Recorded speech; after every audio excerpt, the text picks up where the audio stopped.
O presidente Luiz Inácio Lula da Silva cobrou do Congresso Nacional, neste fim de semana, a regulação das redes sociais durante um evento no Mato Grosso. O apoio à regulação das plataformas digitais e das empresas de tecnologia é uma posição ali recorrente do presidente e esteve novamente em discussão ali na viagem de Lula à China. O assunto também foi centro ali de uma polêmica com a primeira-dama Janja, que questionou o presidente chinês sobre a operação do TikTok. Primeiro, Levi, parece que esse assunto estava ali já estava esfriando depois de toda essa polêmica com a primeira-dama, e o presidente Lula foi lá e voltou a pautar esse assunto, né? Pois é, Letícia, essa é uma das bandeiras levantadas pelo presidente Lula desde quando ele assumiu o mandato, há pouco mais de 2 anos, e nesse fim de semana ele voltou a abordar esse tema, né? Ele participou de um evento no Mato Grosso de lançamento de um programa voltado para a agricultura familiar, e ali no discurso ele disse que estamos vendo a política ganhar uma dimensão de mentira, de gente maldosa e agressiva, falou sobre o malefício da violência e do bullying nas plataformas e defendeu a regulamentação das redes. Vamos ouvir. Você sabe quantas ofensas você recebe? Você sabe quantas provocações você recebe? E é preciso que a gente discuta com o Congresso Nacional a responsabilidade da gente regular o uso das empresas, sabe, nesse país. Não é possível que tudo tem controle, menos as empresas de aplicativos. Pois é, esse assunto voltou à tona, né, depois que a primeira-dama, Janja da Silva, abordou o presidente da China, Xi Jinping, na viagem oficial de Lula a Pequim, sobre eventuais riscos do TikTok, que é uma plataforma chinesa, né? Janja disse que o algoritmo do TikTok muitas vezes beneficia a direita e a extrema-direita, e aí quis escutar do presidente chinês como resolver esse problema. Foi um momento que teria gerado ali um constrangimento em alguns membros da delegação brasileira, né? Estavam lá também alguns ministros do governo Lula, parlamentares, também muitas autoridades chinesas, né? Depois Lula acabou saindo em defesa também de Janja publicamente. A própria Janja depois, de certa forma, dobrou a aposta, né? Mesmo com as críticas que foram feitas a essa iniciativa dela, ela foi depois num discurso dizendo que não vai se calar diante desse assunto, independente de eventuais protocolos, né? Porque essa fala dela lá em Pequim é algo que não estava previsto nesse jantar que eles participaram. E aí, nos últimos dias, ela até voltou a comentar esse assunto, citando a China como um exemplo de regulação das redes. Ela citou o fato, por exemplo, de que crianças e adolescentes lá na China têm um tempo de tela em celular bastante controlado, com limitação do acesso desses jovens às plataformas, que foi uma declaração criticada ali pela oposição, já que a gente sabe que a China se trata de um regime autoritário, né? Então a oposição usou bastante esse fato para criticar a fala da Janja. Eu vou até chamar o Fred também para conversa, mas é até um pouco contraditório, né? Pedir ajuda para a China, como o Levi falou, de regulação de rede social. A gente está falando que não é um país ali de referência à questão de liberdade de expressão, né? A China tem sérios problemas com relação a isso. Ela já foi criticada internacionalmente pela forma com que ela lida com o controle social da informação. Tem vários sites ocidentais que você não consegue abrir na China, você não consegue participar, ter acesso a vários conteúdos. A China é bastante restritiva em relação aos conteúdos que as pessoas podem acessar dentro da internet, e não é uma questão exclusivamente de acesso de crianças. Há muito controle de informação sensível e de críticos ao governo do Partido Comunista Chinês. Vou aproveitar e convidar você que está nos acompanhando a participar aqui da nossa enquete. Você é a favor ali ou contra uma regulação das redes sociais? Se você é a favor, vote aí na opção sim, que é necessário ter regras, ou se você acredita que não, que isso abre caminhos ali para censura. Até o momento, vou trazer uma parcial da nossa enquete. 73% acredita que esse é um caminho que pode abrir ali para censura, pode abrir questionamentos para uma censura, e 27% 57% acredita que sim, que é necessário ter regras claras sobre isso. O debate sobre a regulação das redes sociais, Levi, é até importante, independente ali sobre o juízo de valor que se tem regular ou não, mas é um debate ali necessário quando a gente fala que o problema, sempre quando esse assunto é pautado, é uma questão ali de revanchismo, interesse ideológico e não uma preocupação maior sobre impacto eventual ali de desinformação, de segurança das crianças e do adolescentes. Aí voltando, né, na última semana, um dos problemas que o Levi até citou agora da fala da Janja com o presidente da China era um questionamento ali do que se o TikTok entregava mais conteúdos para a direita. A Janja estava questionando isso, o que é uma avaliação subjetiva dela. E aí o grande problema da regulação das redes sociais é dar margem ali para impor justamente essas restrições subjetivas e que podem ali ferir a liberdade de expressão. Mas, Levi, esse assunto é um tema que vira e mexe, está na pauta do governo, mas não avança no Congresso. Vai adiantar de alguma coisa essa cobrança do presidente Lula?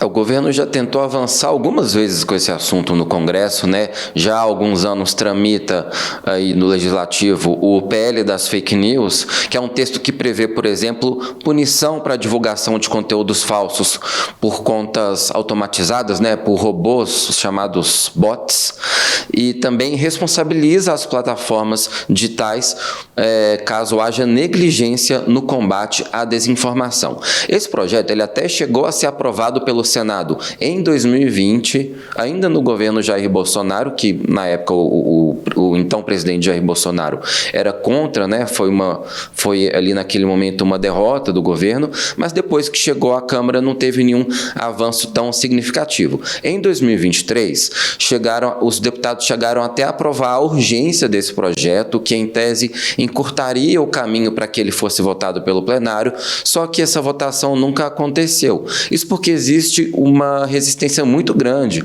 por parte da oposição, né? Os deputados de oposição dizem que o texto é uma ameaça à liberdade de expressão, que poderia, usando esse argumento de que poderia abrir brechas para ações de censura.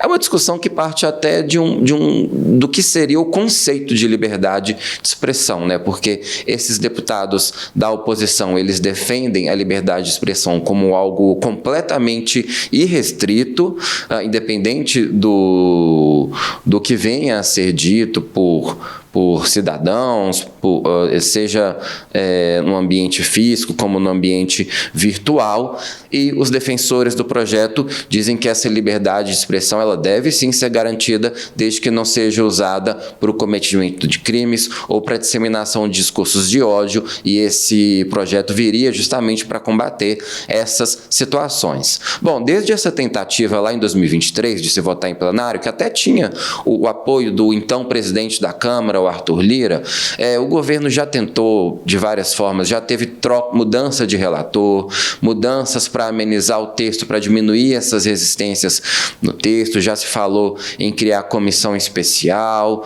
enfim, já se tentou negociar ali com deputados do Centrão, de outros partidos de centro e de centro-direita, porque existe uma resistência não só ali na oposição bolsonarista, mas também nessa parcela do parlamento, que na prática é quem decide as votações, né? Você tem ali os deputados mais fiéis à base, que sempre ou quase sempre vão ser favoráveis aos projetos aí, apoiados pelo presidente Lula, tem a oposição bolsonarista que quase sempre vai ser contrária, e aí você tem esse pessoal ali do Centrão, ou um pessoal, alguns partidos com uma postura um pouco mais independente, e aí é a posição desses grupos que vai definir ali o que passa e o que não passa no Congresso.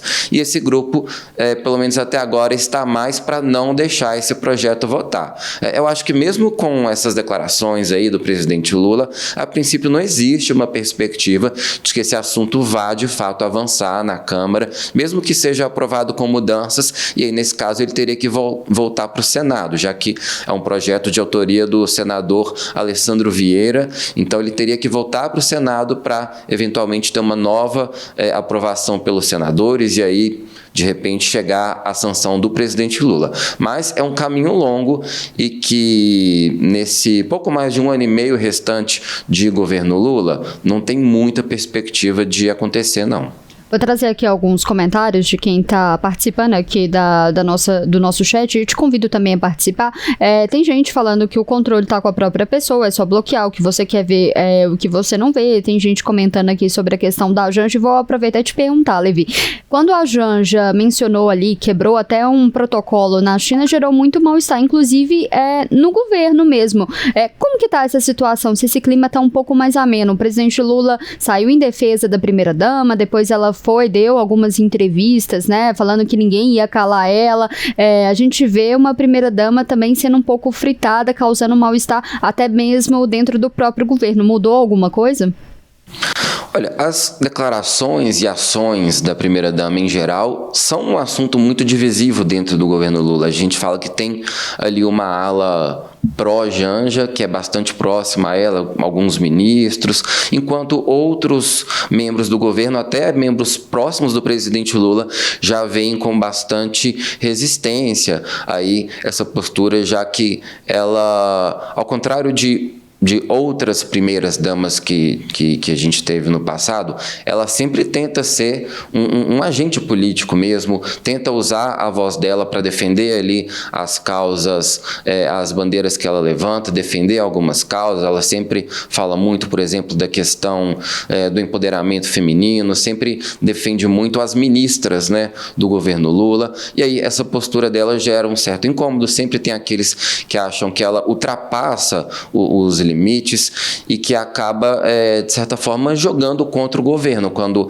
ela toma atitudes como essa, que quebram protocolos e que geram aí determinados momentos aí que seriam de constrangimento, não só nesse episódio agora com o Xi Jinping, mas esse episódio teve uma dimensão maior justamente por envolver um outro país, envolver uma outra liderança, né, um chefe de Estado, que é um dos mais importantes. Afinal, a China é uma superpotência econômica hoje, ali atrás só dos Estados Unidos. Então, esse assunto, esse tema, ele sempre vai ser muito divisivo dentro do governo e acaba trazendo, sim, uma certa dor de cabeça para o presidente Lula. Já teve casos até que Lula desautorizou o Janja publicamente a gente vai lembrar, em novembro do ano passado, aquele episódio em que a Janja xingou publicamente o Elon Musk, né, o dono do X, falou até um palavrão em inglês para o Elon Musk, e aí Lula depois falou num discurso que não tem que ser assim, que a gente tem que tratar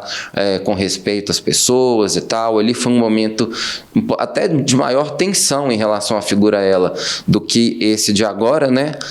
Afinal, Elon Musk também é uma pessoa bastante próxima do presidente dos Estados Unidos, Donald Trump, tem um cargo no governo americano, né? Então, formalmente é até uma autoridade do governo americano, e aí agora teve esse novo episódio. Então, sempre, volta e meia, a gente vê a primeira-dama envolta ali em algumas polêmicas, e o que traz sempre essa discussão, né, é sempre uma munição para a oposição criticar o governo, mas dentro do governo também é alvo de bastante polêmica. Quero até aproveitar, Fred, a gente tem alguns comentários aqui de algumas pessoas falando assim, assista o que quer, e muitas pessoas citando o caso ali dos Estados Unidos, né, principalmente que gerou esse questionamento por conta do Elon Musk, que apoiou o presidente americano, de como que isso pode ser isento. Mas, primeiro, Fred, essa questão da Janja, ela falou assim, não há protocolo que me faça calar, mas não é bem assim, né? Os assuntos, quando a gente está discutindo ali com o presidente, são todos muito acordados antes. Você não pode chegar e simplesmente falar o que te der na cabeça, né?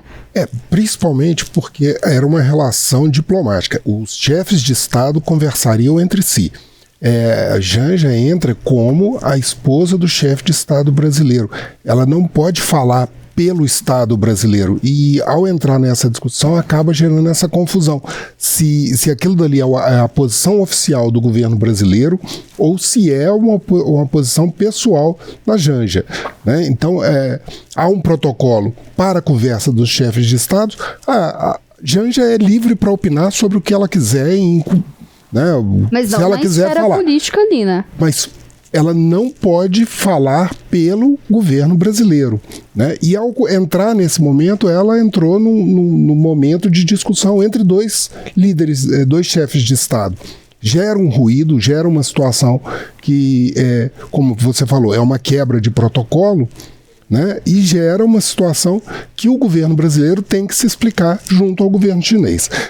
A polêmica acontece bem mais aqui dentro do Brasil pelas implicações políticas domésticas do que propriamente pela relação Brasil e China, que a gente não viu nem essa declaração dela.